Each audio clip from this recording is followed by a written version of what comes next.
Drones and aircraft carriers, intelligence and Iron Dome interceptors. What Israel wants, the US gives. Because its heart bleeds for the Jewish homeland?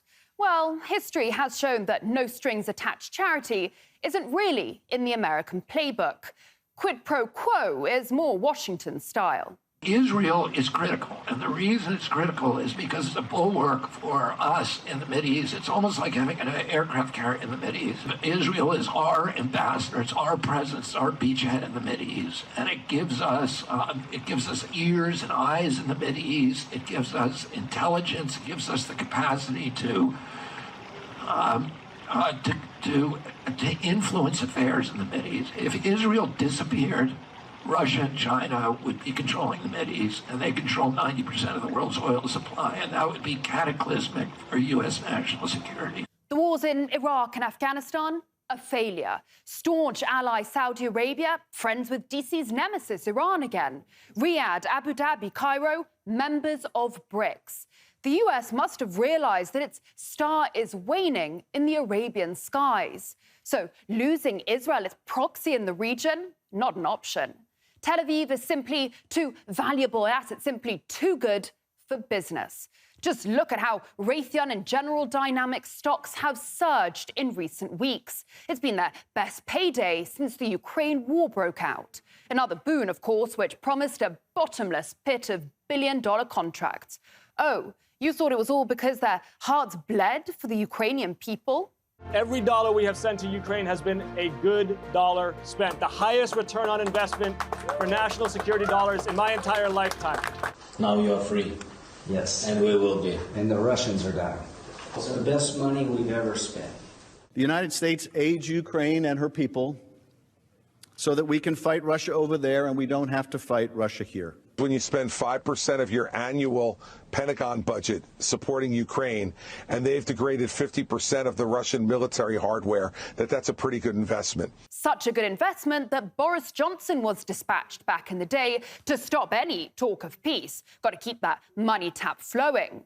20 months on, the writing's on the wall. The sanctions were a bust. NATO didn't stare down the Russians, and Ukrainian cemeteries are overflowing. As for Zelensky, well, like US allies of the past, he's being hung out to dry. But that probably won't stop Biden and co. from feasting off Ukraine's corpse. It may be the Ukrainians' choice whether they allow the PRC to be part of the reconstruction effort, but it's our choice with regard to U.S. assistance benefiting Beijing. Do you think we should condition U.S. aid to prevent U.S. tax dollars from supporting PRC-owned or controlled entities from providing the reconstruction? Senator, we do. That's why it's so important to have the supplemental so that we remain in the game and can set the conditions that make it impossible for opaque, illegitimate contractors like the Chinese to enter. So Washington would rather condemn Ukrainians to a life among ruins and deprive them of aid, also that the Chinese won't get through the gates? How dare Beijing capitalize on death and despair? That's Washington's domain.